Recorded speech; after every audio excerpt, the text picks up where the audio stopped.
When you have a child, it's like a part of your brain splits. And now there's like a permanent section that's dedicated to my child. What was the one thing that surprised you when you became a dad? There's no blueprint for this. Shawn Stevenson, it's a pleasure to be speaking with you again. Only about 25% of families in the United States eat together on a regular basis. The culture of eating together is now on the endangered species list as well. Now we have a generation of kids who barely, if at all, know how to prepare a single meal for themselves. How important is that structure, but that structure in mealtimes and nutrition? Children eating with their parent or caregiver 3 meals a week, dramatically less incidence of the development of obesity.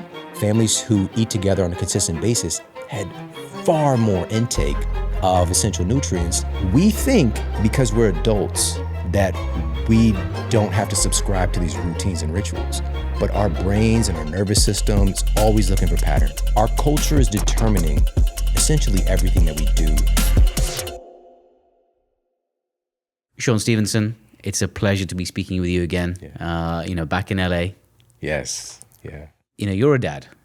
Yes, I am. I'm a veteran dad. You're a veteran dad. You've been there, seen that, done everything. Well, not everything just yet, but you've seen a lot of stuff. I'm about to be a dad very soon as well. And, one thing I wanted to ask you, what was the one thing that surprised you when you became a dad in terms of your health, but also worrying about the health of other people? Oh, that's a great question. Oh, wow. There's no blueprint for this. Becoming a parent, there's so much that's taboo or just not talked about at all. So you kind of get thrust into this. Part of it is our culture is fractured. And so we don't have that kind of, lineage and, our generations passing down data. So as far as me, it was more not the physical health side, but more the mental health side. Okay. Just not realizing, and this is just for all the, soon to be parents. What happens is, and nobody told me this, when you have a child, it's like a part of your brain splits. And now there's like a permanent section that's dedicated to my child, right? So before it was kind of, whimsical, my life. I could just go and do things whenever I wanted to. Now it's suddenly like, where is my kid? Where are they gonna be? If I'm doing this, where are they? And even if it's not conscious, it's still there. Are they okay, right? And when you have another child, it splits again. And now you start to have all these people taking up shop in your brain, And so just more so a feeling of, less of a feeling of certainty, if I'm being honest, And so part of the thrust for a lot of men in our culture and what gets us motivated is to try to regain that certainty. And so especially when I had my youngest child and my life was more stable because I had my two oldest children very young, it really kicked me into action at a new level and creating that certainty. That's actually around the time when I started the Model Health Show. Wow. So my youngest son is 13, the Model Health Show is 13. I'm sorry, my youngest son is 14, the Model Health Show is 13. Wow. Right? And also my first book and just all these different things. So to try to gain that certainty that I didn't know was kind of pulled out from under me, bringing another life into this world, that's what it really was for me. A lot of people, when they have children, you talk about the sleep disruption, their whole schedule changes, and there's no timetable or schedule. It's just hectic, chaotic, and that can sometimes lead to at least the first year, maybe even longer, where you neglect your own health in the pursuit of taking care of someone else's health because they can't take care of themselves. How did your own perception of your health change, or any practices in your life change when you had the first child? Because it's important to be healthy yourself when you're trying to look after someone and be a caregiver, right? I'm really blessed because I came up in a situation where my mom was kind of a community babysitter. So I always had little kids around and me being the oldest, I was her first born, and then just kind of ended up being the oldest amongst these kids. And even if I wasn't the oldest, I still had a level of maturity where I wanted to, kind of make sure everybody's doing what they're supposed to. But I was changing diapers, when I was 6, 7 years old, And so also seeing the temperament with sleep patterns and napping and all this different stuff as well, having younger cousins. I was also the oldest grandkid, right? And so I got to see a culture of how it could be, and also working at a university for so long, the university I graduated from, I got to work with people from all over the world. And I would start to inquire about these things like the culture around sleep and sleep patterns with kids. Because my experience with my first daughter, who I just left a message, when I said I was going to come in here in 3 minutes, I was leaving my daughter a message. My daughter I understood that the baby wants to sleep. The child wants to sleep. They just want their conditions to be met, right? And so this whole thing of, and it's not, every child is different, but there are some patterns and some consistencies. And if you just even think about evolution, there's certain things just for safety and for protection where a child is going to have certain patterns in the nighttime that is kind of closer to what the parents are doing. And with that being said, I remember taking my youngest son, we went to like Family Video. This was before Netflix took over. All right, so we went to the actual video store and we're checking out, and somebody's like, "Oh, your baby's so cute, da da da." And they're like, ask how old the baby is. We're like, he's like 4 months old or whatever he was at the time. They're like, "You're not getting much sleep then, huh?" I was like, "Actually, we're sleeping pretty good, And what we did was we came into it with an awareness that we just need to meet his needs. And so creating rituals, we think because we're adults that we don't have to subscribe to these routines and rituals, but our brains and our nervous system is always looking for pattern, always looking for automation. Today, our sleep culture is so messed up as adults. And so, one of the things that we did very early on was playing a certain music every night. It's kind of meditative music, right?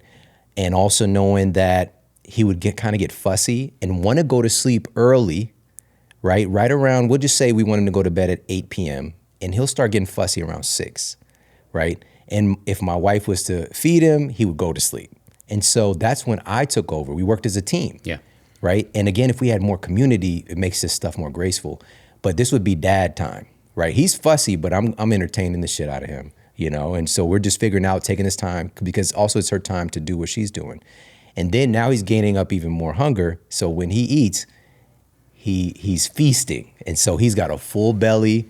He's got his patterns, we same pattern, same music, read him a little story, whatever the case might be, and he goes to bed. And he was sleeping probably, around 6-7 hours. Wow. After, about, 2 months. And so again, it's just coming into it with an awareness that our kids want to sleep and creating intentional patterns and practices. It's not going to be perfect, but a lot of this stuff is just based on old wives' tales and misconceptions, and we're not communicating. And we're also indoctrinating other parents and other people, like this is how it's supposed to be. It's going to be terrible. You're not going to be able to sleep. Even if, again, you've got a kid that's fussy and all these different things, there are still ways for everybody to find a pattern to where they can get, if it's not, that big chunk of sleep at night, it's also, being able to have nap times during the day. What happens during the day if our kid takes a nap? This is like, this is my time. I got to get some shit done. Yeah, you align your cycle with theirs. That's it, People get offended when I make the comparison between having a dog and having a kid, which I feel is very appropriate because, I've looked after my young nieces and nephews over the years, and I've also had a dog for several years, and there are patterns there. There are some overlap. And same what you were just saying, when I first got the dog, everyone was warning me when the dog's a puppy, he's going to be barking all night, you're going to have to get up. There was a bit of that. But actually, again, to the routine, there were some routines there as well when I, would have to take him out for a walk, give him food, and then he's in bed. So if I stick to a routine, that's, pretty useful. And, you mentioned the routine, and obviously your kids are older now, and they're coming to the age where they're interacting more with the world, social media, things around them. And the world we live in right now is vastly different from the world we grew up in the 90s, and our parents as well. And it's continued to change over the years. Something I think about a lot, because for me, it's like a huge part of my culture. I know it is for you as well. I think your wife is Kenyan, so there's like a lot of food culture there, which is great. For me, coming from India and globe-trotting from Kenya, Nairobi, Hong Kong to the UK, I've always had a taste of different types of food. But also in my culture, the Indian food has been so, mixed in with like my roots and family and emotion. But it changed a lot as I grew up, as I ate more different types of foods and gravitated away from family meals when I went to university, medical school. Yeah, I didn't have that structure anymore. I talk a lot about that kitchen culture. Yeah. How important is that structure, just like it is when you're putting a baby to bed, but that structure in meal times and nutrition when, they're in those sort of 8 years old and onwards, like growing up? Yeah, that's such a great question. And it's very similar to our experience with our nighttime routines. Our culture is vastly different than what it was even a few decades ago, just with our access to technology. And we've got so much data on this stuff now. I've been talking about this for almost 20 years. And, really well-constructed studies on just, blue light and green light and suppression of melatonin, cortisol, this stuff. But most people are on their devices and they've got their kids exposed to this stuff as well and wondering why. And so the same thing with our kitchen culture. And I think it's important to define what culture is because we say that, we kind of throw it around. The best definition is culture is a shared group of values, behaviors, attitudes, and beliefs shared by a group of people that's then passed on from one generation to the next. Our culture is determining essentially everything that we do, everything that we think, and who we perceive ourselves to be. It's kind of like the invisible hand, in economics. It's like it's kind of guiding things and you don't even know it's happening. So we're kind of born into a cultural container. And so a good example when in the construct of food, certain things that I perceive as food is going to be vastly different from another culture. For example, Iceland. Yeah. They have fermented shark. All right. I wouldn't even conceive of, first of all, let alone eating shark, let alone a fermented version of that thing. Like that wouldn't even be something, it's not a part of my culture. It's nothing I would ever even consider, right? And the same thing might hold true in the reverse, especially a few decades ago. Now our food has spread itself everywhere, but, or somebody who is living in more of an indigenous lifestyle. So maybe a Maasai, right? So there are tons of different tribes in Kenya.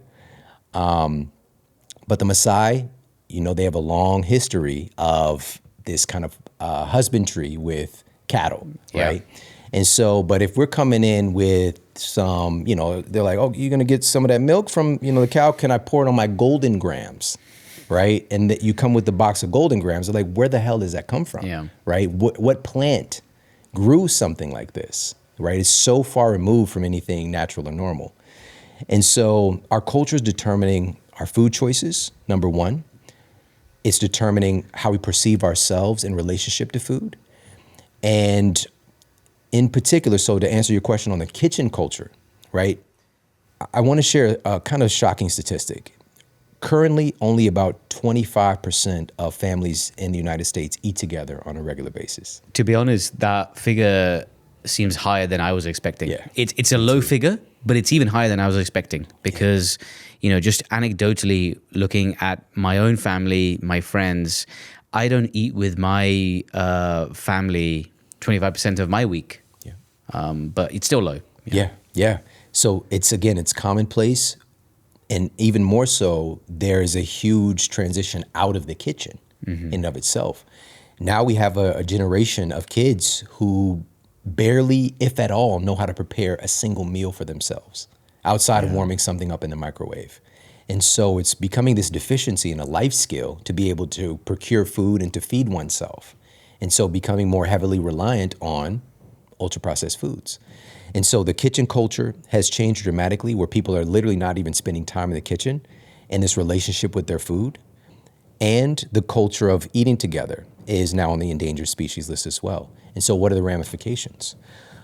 Just to share a couple of quick statistics, some researchers at Harvard compiled a bunch of data and they were looking at family eating behaviors and the intake of essential nutrients.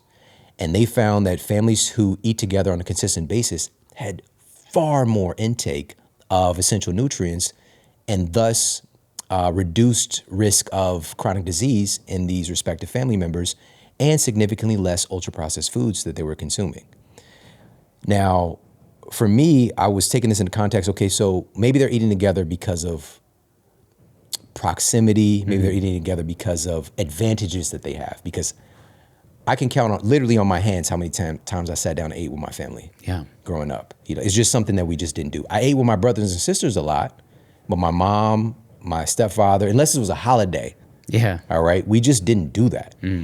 And so I was looking at the context of a low-income environment like where I come from, and there was a wonderful study that was conducted on minority children, and the researchers found that when kids ate at least one meal, and this could be breakfast, lunch, dinner, one meal 4 times a week with their parent or caregiver, they ended up consuming 5 to 7 servings of fruits and vegetables each week and dramatically less ultra-processed foods, namely chips and soda in that study.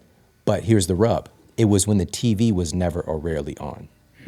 So there was something disruptive about that television set, right? Only 5% of us are feeding our guts properly. That means 95% of us are accidentally starving our microbiomes, and we feel it through bloating, sluggish digestion, and other symptoms and health challenges. That's why I created Loam, a 6-in-1 prebiotic fiber blend designed to cultivate a nourished, thriving gut. Each serving delivers 10 grams of plant-based fibers, making it that much easier to feed the gut bacteria that fuel your digestion, immune system, metabolism, mood, and more. And the best part is it's completely invisible. No taste, no texture, no grit. Loam dissolves into anything and literally disappears into your day. If you want your whole health to thrive, start by feeding the ecosystem that runs the show. Head to www.loamscience.com to try Loam. And exclusively for you, just because you're listening to this podcast, get an additional 10% off with the code POD10. Again, that's POD10 to try Loam and get an additional 10% off.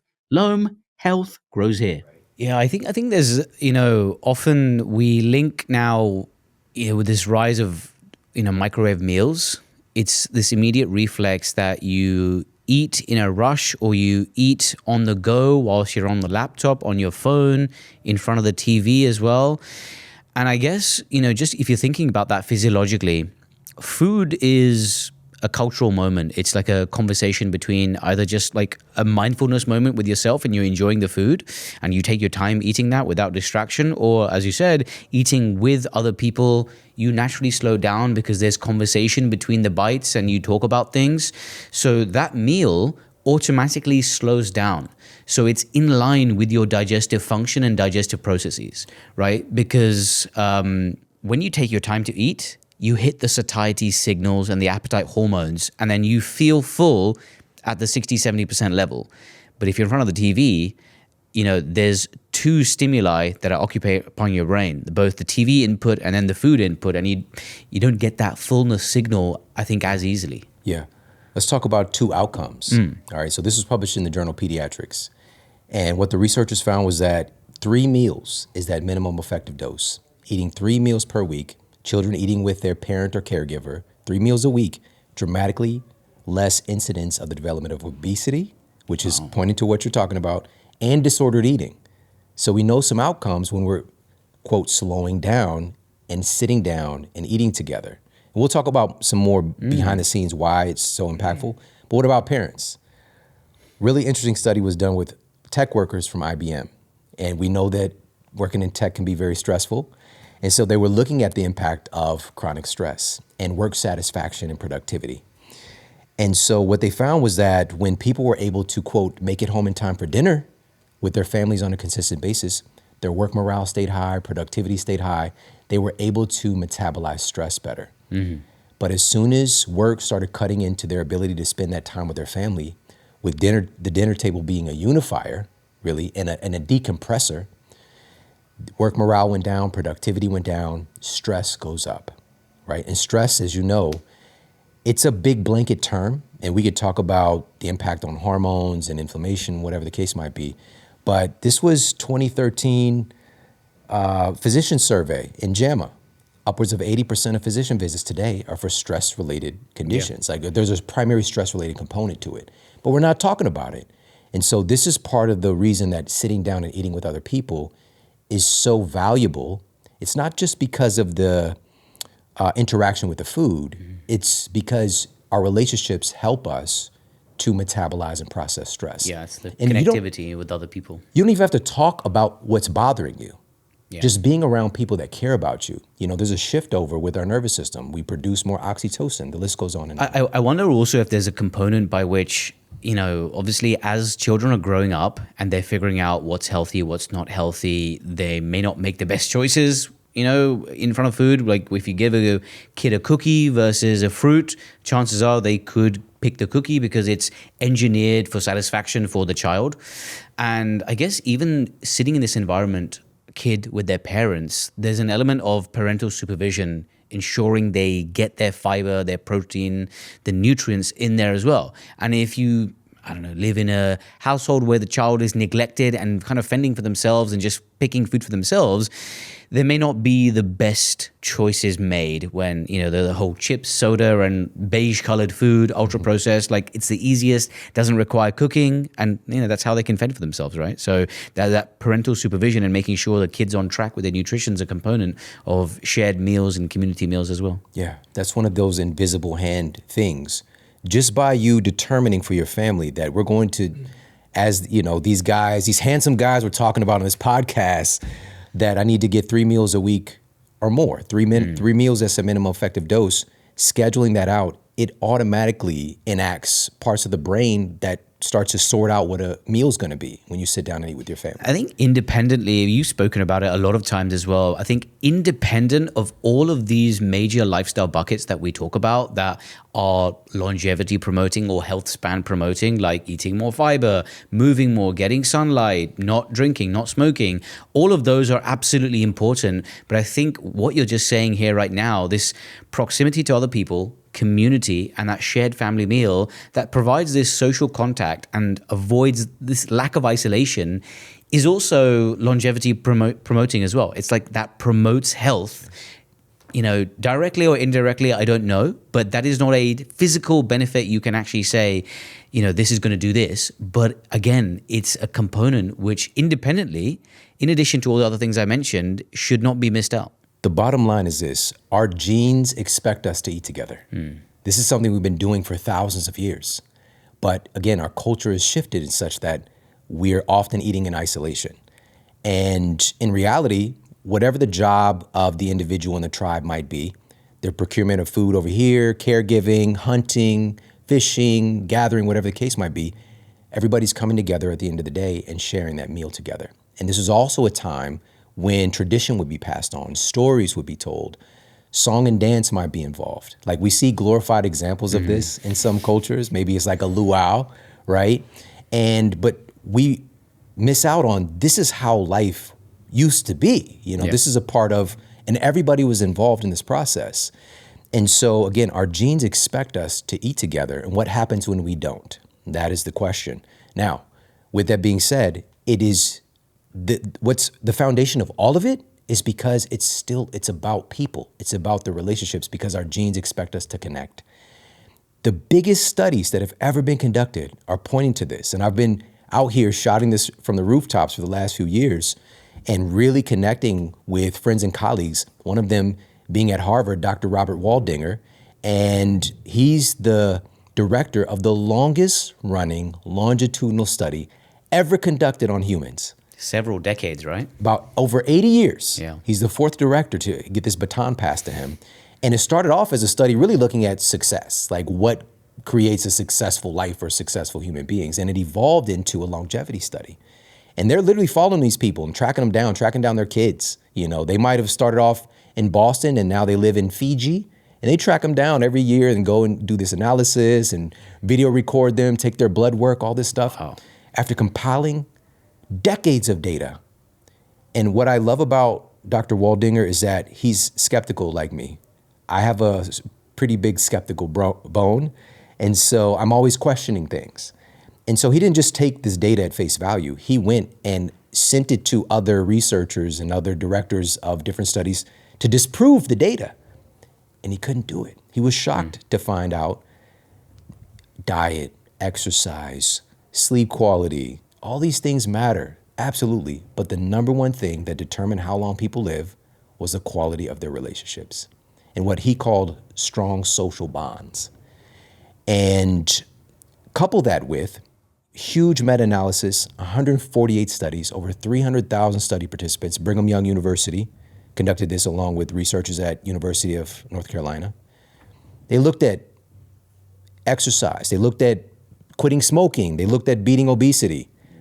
The number one thing that determined how long people would live was the quality of their relationships. In fact, people who had strong social bonds had a 50% boost in longevity.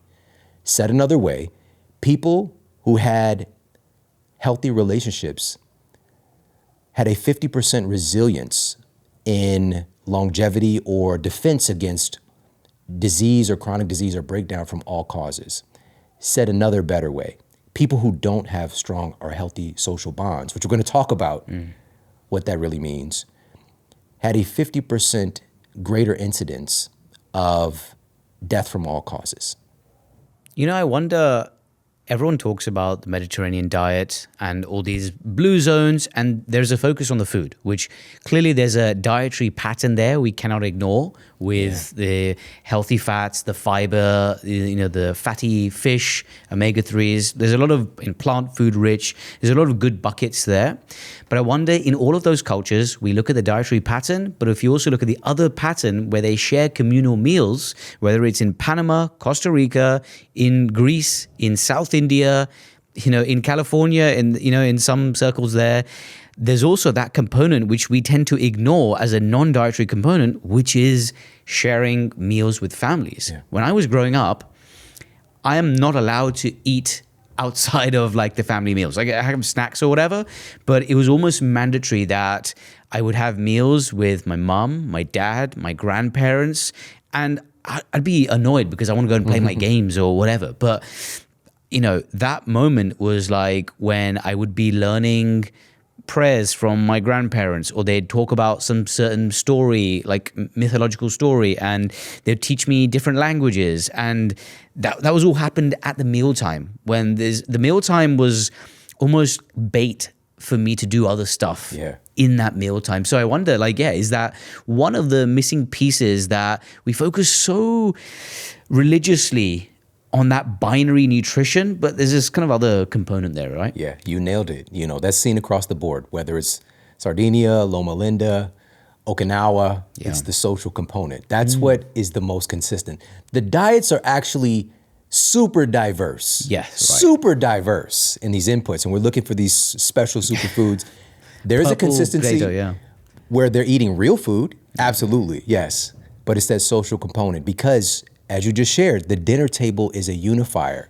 The food is the bait. That was such a great analogy, but it's a unifier for us to connect and for us to decompress and for us to express. And sometimes it's not all warm and fuzzy. This is an opportunity just for a psychological perspective for our kids, for example. They're dealing with an entirely different reality than we are, all right? So many kids get together and they hang out on their phone. Right? They're not really even seeing each other. And this social media phenomenon, there's so much psychological weight to getting approval and likes. And so people are striving to get the attention and validation from people they don't even know. How valuable is it for you to give your child real world validation by seeing them when you sit down and eat a meal together? To let them know that they matter, that they're here, that their voice matters, to listen to them, to ask them questions, to let them feel again like they are seen in a world that is less and less paying attention to the person right in front of them. It is, to put it bluntly, it is a force multiplier. It's such a blessing and a gift to give your child today, let alone give yourself, to give your significant other, to give your parents, to give your friends and family. It's just a really big gift today. I mean, given that the landscape in food and kitchen culture, learning how to cook and knowing how to cook and food choices has changed so much, decade on decade. In this current landscape with your young kids, how do you protect them and shield them from fear-mongering about nutrition, which can lead to disordered eating behaviors, Also be mindful of their food consumption and ultra processed foods, but not being so restrictive that you kind of warp their thinking that they can't have certain foods and, have the odd, cheat meal or whatever. Like if they want a donut, okay, they can have a donut, but the bulk of their food has to be like this good food. How do you navigate that without being completely restrictive and excluding certain food groups? You must know me well, man. I think everybody who's really passionate about health and fitness today, they go through a phase of being dogmatic. And you were raw vegan, right? At one point. Oh, yeah. I've done all the things. So you did all the stuff. I've been in this field for almost 25 years, starting working at my university when I was finishing up my undergrad degree. And, just having this opportunity to see different things come along, right? And I spent some time raw vegan. I'm talking, and I lived in Missouri, okay? There's no raw vegan restaurants. Like we were making a lot, and you got to dehydrate. If you want a burger, like your little mushroom pate burger, you got to dehydrate that bad boy for a day, right? So when I get access to some information, I want to try it out. I want to see what happens, right? And so whether it's that, paleo, I've done everything in between. And having that experience and knowing how much food matters and how powerful food is, of course, I want my kids to eat really high quality food and make good food choices. But this is the thing. This is one of the most important takeaways from today. Our broader culturescape is not okay. We're not doing okay. And this was in my latest book, the Eat Smarter Family Cookbook. I shared this data, and this was a 20-year study published in JAMA, Journal of the American Medical Association. They tracked ultra-processed food consumption by children in the U.S. In 1999, 62% of the average child's diet was ultra-processed food. By the end of the study, 2018, that number had reached almost 70% of the average child's diet in the U.S. is ultra-processed food. It was 67.5%. Now, as you know, that's a median. There's kids on both ends. Yeah. I was definitely in the 90% plus ultra-processed food consumption in my upbringing. And this is just what it was. I was in a free school lunch program. I get to school, I have this little red ticket. I get a personal size bowl of cereal, probably Frosted Flakes or some Honey Nut Cheerios, a juice, pasteurized juice, and a milk, or maybe sometimes it's like donuts, right? Or maybe sometimes it's pancakes and sausage, right? This is how I start my day. Lunch, same thing. Pizza, chicken nuggets, fries, little piece of fudge or something like that. And dinner, I'm eating ultra-processed foods at home the majority of the time, unless my mom cooked a meal from scratch, which she did maybe once every couple of weeks. But this was not intentional. This was just how it was. We didn't know that there was a difference. Yeah. And so with this being said, in my evolution through all of these different phases, I know what it's like being out here in the world, all right? And so to have my kid to be the one where, and I've seen this, we have a culture, that's the culture. We have the power to create our own microculture in our own homes. And so I'm stacking conditions in my child's favor. We eat real food at my house. And we eat delicious real food because we're foodies. We love flavor and fun and delicious food. That's his template. He knows what it's like because life will teach you when you eat something other than. He's had the tummy ache. Yeah. He's had the crash in energy. He's had the, you name it, where he's just like, I just want to have, this tonight instead, just give me, let's do a salad. There are people in our culture, and again, like I've seen this, I've been encouraged to do this at a time or two, but when they're going to a birthday party, they're bringing their kid's cake. They're bringing a slice to somebody else's birthday party because they don't want their kid to eat that cake, right? They're bringing the raw vegan cake for their kid, or the gluten-free, nut-free, all the things. And sometimes it's because of a health risk, right? Sometimes it's just because, we don't do that. And what happens over time, and even though it is well-intended, is that the child starts to feel psychologically like, I'm not a part of what everybody else is a part of. And that's not always a bad thing. It's not always a bad thing. But what we want to do, especially if it's not a health risk, if it's not like a true, allergic reaction, is to give our kids the opportunity, like, hey, we're here, you could participate. It's okay. And let them start to establish their sense of sovereignty and still maintain that microculture of good health in your household, because it doesn't have to be a either or, it can be a both and world. The vast majority of what my children eat and what they've eaten growing up in my household, I have 2 adult children now and my teen is still in the house. They eat real food with me, and that is what their template is. They know how good it feels to eat really healthy. But I'm not gonna be like, if they're at school and like the teacher's giving out micromanage Skittles or whatever, you're like, have the Skittles. But I guarantee you, they already know how to turn that volume for themselves back to a place where everything feels good and it sounds good. This is something I am ridiculously excited about, and I've been using it for a while now myself. We've all got wearables for our sleep, steps, heart rate, but the one thing we don't track, the thing that actually tells you more about your health than almost anything else, is your bathroom data. And that's why I joined the team at Throne Science. Throne is the world's first hands-free smart toilet platform that turns your everyday bathroom habits into real actionable health insights. It uses computer vision and sensors to analyze stool shape, color, consistency, frequency, even patterns like straining and time spent sitting on the toilet. And I've been helping to build out the science as well. No forbidden photos on your phone, no awkward Excel spreadsheets. You just do what you normally do, and Throne gives you trends that actually matter for your gut health, hydration, fiber intake, and even early warning signs you'd normally miss. If you want to be one of the early people to try this or just follow the journey, head to thronescience.com. That's thronescience.com. Trust me, it will be your gut's new best friend. As a former kid myself, it's just... Wait, you was a kid? Yeah. The one thing I always think about is kids don't listen, they watch. And I remember, growing up in an Indian household, specifically a South Indian household, my mum used to make all this delicious fermented food. I don't know if you've ever had South Indian food, but like dosas, idlis, it's like made from a batter of fermented rice and beans and lentils. And then it's steamed and it's just great. It's just like this mix of fermented food, a lot of fiber. It's great. And I remember, and a lot of the Indian food, it's very aromatic. So it can have a pretty potent smell. Indian kid living in 90s UK, right? And when I went to school, my lunchbox would open up and the room would fill with these great smells.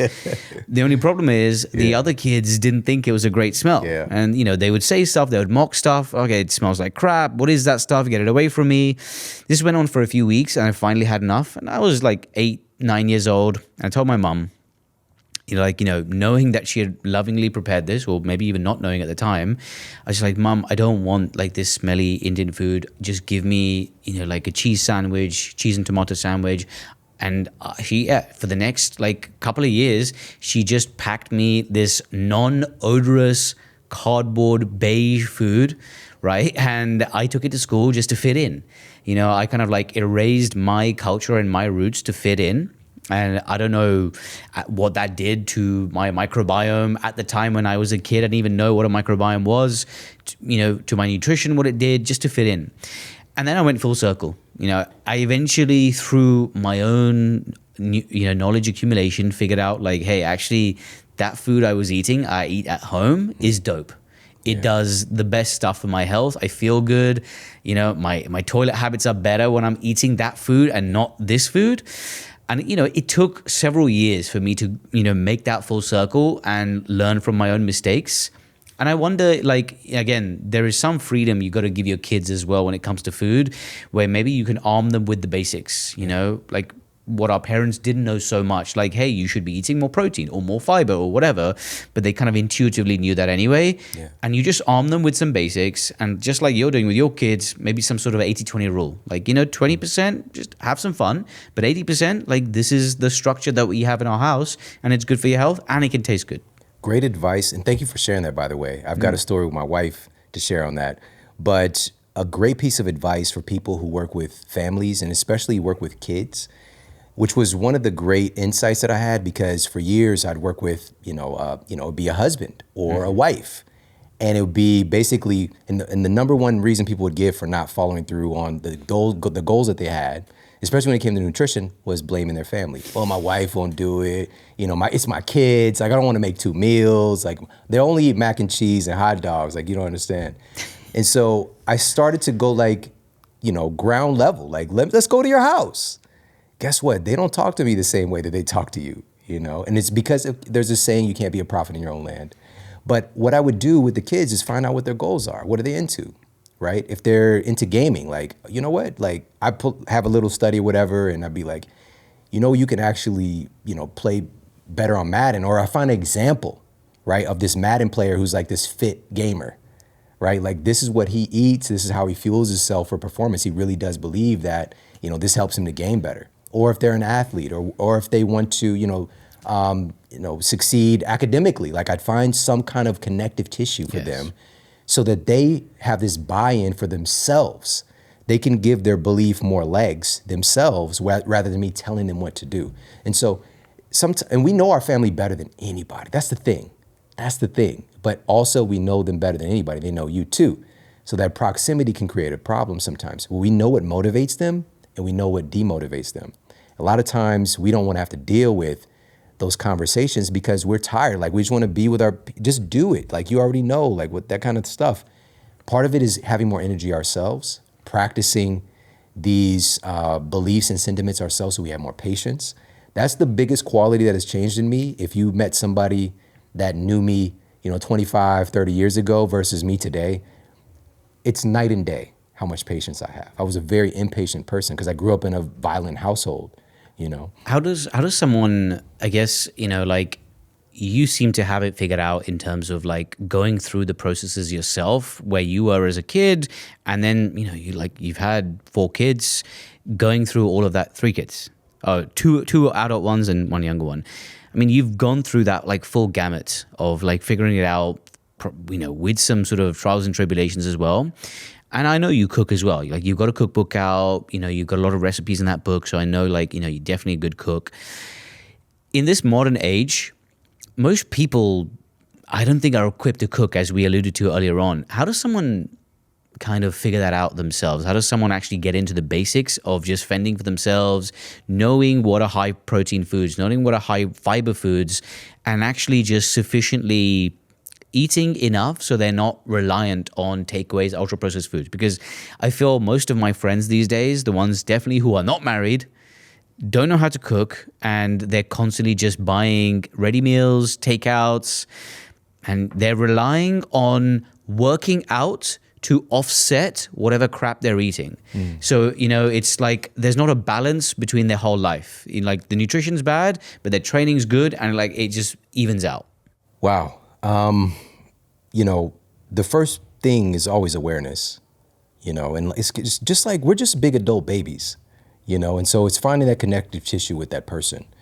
And for them, it could be through, like a podcast, right? But some kind of access point to where they can find the value themselves, because it's just so, our culture today, it's so easy to we got 24/7 access to everything we can imagine. It's amazing, but also really weird and scary, and it's kind of messing us up. And DoorDash is so easy, and so to encourage somebody to get into the kitchen, like, what?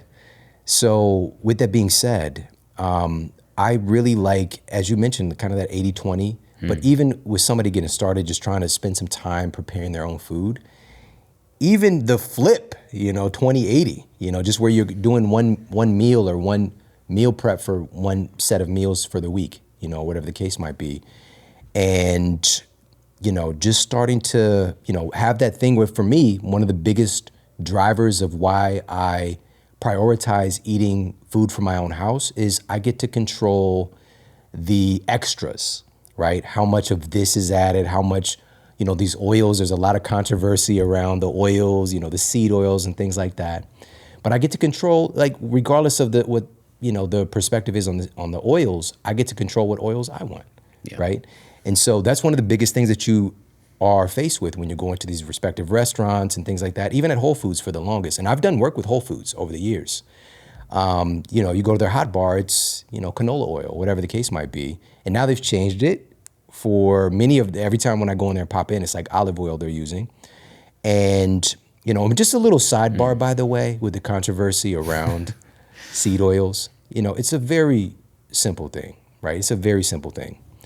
Extra virgin olive oil. University of Auburn have done some data on this, some research on this, and they found that oleocanthal rich extra virgin olive oil is one of the few things ever discovered that can help to reduce inflammation in the brain. In fact, they found that it has some potential to help to repair the blood-brain barrier that gets torn down through the consumption of all these abnormal foods. It's like, it has these healing capacities that are very unique. This is some biblical stuff, by the way. Olives and olive oils, like, it's been around for centuries. There's something special about it. Is it great for everybody? No. It's great for a lot of people, though. Extra virgin means it's cold processed. It's very simple. You take olives, you crush the oil out. Canola oil, on the other hand, it's an ultra-processed food in the very definition of the word. And so it's just thinking about it in those terms. These, quote, vegetable oils that I grew up, I remember when my mom made the switch. We had the Crisco can in the kitchen.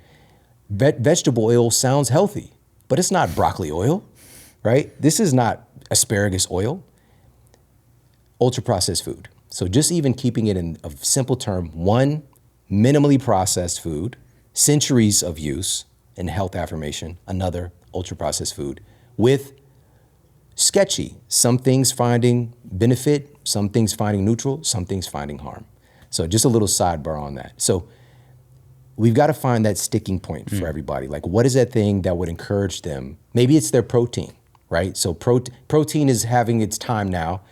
I'm really sick of this shit.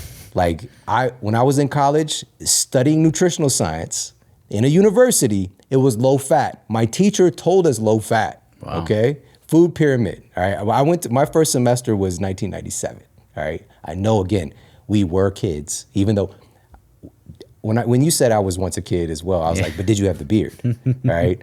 But just so seeing this iteration, we go from that, then we go to keto, then we go to high fat, right? And low carb, right?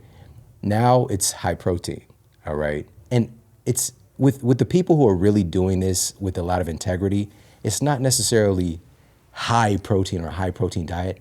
It's a higher ratio of protein from where somebody might be, right? And so it's keeping this in perspective. So for somebody, it might be like, you know what, my protein intake has been low and I have not been seeing the results on the diet that I've been doing. And I want to give that a shot, right? I want to make sure that I'm getting that protein goal. And so me being able to control things in my kitchen is helping me to do that. So again, this is a very difficult thing to answer for everybody and just have this one cookie cutter thing. You just got to find that mental leverage for yourself, whatever that might be, to encourage you to spend. Oh, also, being in the kitchen, we've got to find some value there. It's got to be something of equal or greater value to the opposite, which might be, I don't know what, maybe it's just sitting around watching Netflix or whatever. So create a kitchen culture that you want to be there. So for me, I'm the morning guy at my house. My wife does dinner, all right? I'm the morning guy. Dad makes the best breakfast, all right? I make the best coffee. So I'm in there and I'm playing the vibes that I like. My son knows every Usher song forwards and backwards, all right? And he lets me know he doesn't appreciate it all the way, but he low-key does because, he's like telling his friends or whatever. And by the way, his friends, my youngest son is the first time because my two older kids, I was young. And so this is my first experience with my younger son where the kid doesn't think that I'm cool, all right? Which is it's a whole thing, right? But we were working out last week and he was like, Dad, my friends keep glazing you, which is like being on your tip or thinking you're great or dope or whatever. I was like, what are you talking about? He's like, they just keep glazing you. They're like, you need to get like your dad when you grow up. I was like, okay. You're like, again, your friends think I'm cool. So anyways, going back to the music and to Usher, I'm playing the vibes that I like in the morning and just creating an environment of light and for happiness and, maybe I'm singing, maybe whatever. I'm just like creating a tone for the day. I'm creating a vibe in the kitchen where I want to be in the kitchen. And so find that for yourself. Maybe that's talking to your sister. Maybe it's for my wife, and I'm not trying to throw her under the bus. This is a time where probably 25, 30% of the time she's watching one of those wives shows, Basketball Wives, Housewives, whatever, some kind of wives. I'm not gonna say trashy, whatever, but like the stuff that she knows I wouldn't want to watch. She's like getting into it, and having that going while she's, preparing food. Or she's talking to her mom, she's talking to her sister. And she's just creating the environment that she likes, which she doesn't like to have people in there with her. All right. Unless it's planned, which this is another thing. We need to invite our kids into the kitchen with us. We've been very proactive about that. So my youngest son knows how to prepare a bunch of different things for himself, right? But you've got to monitor your energy because sometimes I remember one time I was in the kitchen making food and he asked to help. This was years ago. This was probably 8 years ago. And I remember being like, no, buddy, like, I'm just trying to get this done right now. Like, and I saw he was sad, like he walked away. And I was like, shit, like this is one of those moments where I got to do the hard thing. And so right now, great breakfast guy. He's great at making breakfast, you know. So create an environment that you like, set the tone that you like, whatever that might be. Maybe it's listening to a podcast. A lot of people cook with me, right? Listen to the Model Health Show. And so it makes you feel energized and happy to be in that kitchen doing what you're doing. You know, I think health and nutrition is not always easy, but I think it is simple in terms of what you need to go forward. So, Shawn, thank you so much. It's my pleasure. Thank you for having me.